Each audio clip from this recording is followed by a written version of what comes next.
We already know the answer to that question. Yeah, I just need something to say. We both are good. We both are evil, so. Well, what did Michigan State do in those first two sets to stress you in the way that they were able to win? I think it's just, they just came out really hard. Obviously, playing the number one team at home, everyone wants to beat them. And so I just think they honestly came out firing, like they wanted to win really bad. And not necessarily weren't ready for it, but we just took us a little while to get ready before we finally started playing. Is that a team whose size especially can give teams trouble? Yeah, I think, thinking about it, they might be the biggest team we play all around, but they're definitely big athletes, big girls, and bring a lot of power. What do you think the biggest adjustment was made when you guys were down 2-0? I think we were like really tense the first two sets. Everything was really close all the time, and then after the intermission or whatever, we were just kind of, oh wait, let's play Husker volleyball. Let's calm down a little bit, point by point. And so I think we just realized that if you take it one play at a time, it'll eventually come together. Do you feel differently now in year two of being a middle versus the first year last year? Kinda. I mean, I kind of feel like last year wasn't really my first year because I kind of played a whole spring with it, but kind of just feels like a natural position now for me. I feel like I've been playing it forever. Maybe you don't think about it as you're going through it, but looking back, is it good to get tested like that? I mean, it's obviously good to win, but is it probably can't sweep everybody, right? No, I wish. No, it's good to always be tested because if you're not tested, you can't really figure out things you need to work on. And so I think losing those first two sets showed a lot of areas of our game that we can improve on. And so I think we're all going to take that as a positive this week and really focus on that. I know the offensive numbers to some extent reflect the game plans that go in. That are, do you know going into a match that, okay, our game plan is we're going to try to run more slides or more quicks in the middle? Like, are the numbers we're seeing reflecting those game plans, you think? Yeah, so for an example, Michigan State, they're really pinched in, so middles are really hard to set in the gap, so it would be like you'd run a middle, this is really hard to explain, but middle here, outside here, and you just set right over the middle, and so it would be one-on-one. So it's usually how they set up on defense reflects how we set or who we set during the games. So like it would be the middles would take an approach. Yeah, and then the middles would take an approach and then take the middle with them, meaning everybody else would be one-on-one. Yeah. What areas did you learn that you needed to work on after that? I think, I don't know, it's always like a Nebraska thing, but starting off fast would be one. Just like the little stuff. We didn't pass very well. We were really easy on our serves the first couple sets, so just always sticking your serve. And then just like obviously little areas of the game like blocking and defense. Like there's a lot of missed opportunities for digs and blocks that we left out there. Do you feel like starting slow has been sort of an issue this year? No, I mean sometimes, but we talk about it. Kind of, it's just like a Nebraska thing. We just start out slow. Kelly always jokes in the locker room about what would be Nebraska if we didn't start out slow. So, nope, we wouldn't be.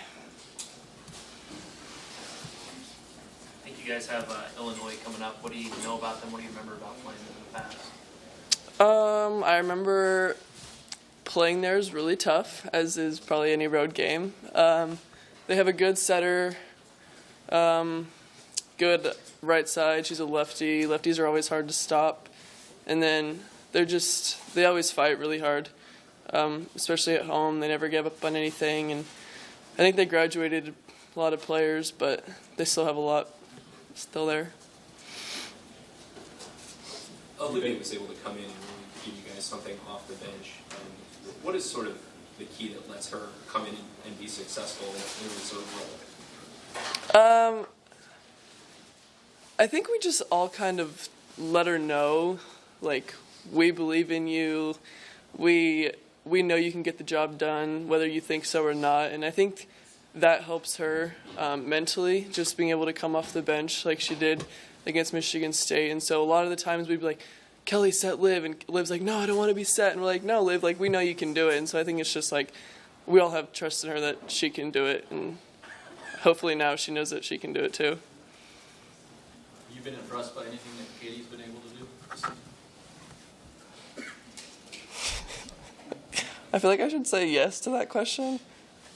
But, I mean, I know Bree was first team All-American, but if you're first team All-American, a lot of pressure's on you, on your team. And I just think she has been doing a lot better as far as, like, in practice, being a leader if things aren't going well or people are slacking. But I think she's just working on, obviously, the volleyball aspect, but then, like, the little aspects within volleyball a lot this year. You guys have a Wednesday, Saturday format this week. Any preference between that versus maybe like a Friday, Saturday format? Yeah, I prefer Wednesday, Saturday. I'm sure Coach doesn't, but I just like playing, having a little break, playing again. It's just, it gets kind of exhausting on your body to play, especially in the Big Ten on the road. A Friday night game, a Saturday night game, traveling back, traveling to the place, and I would prefer Wednesday, Saturday all year. Do you enjoy playing these night games that happen a little bit after the football games are over? It's like yes and no. We like going to football games, but we also like kind of finishing off the night for Husker Nation. But if not, we'll just sit there and watch football on TV. We don't really mind it. We just go out and play whenever.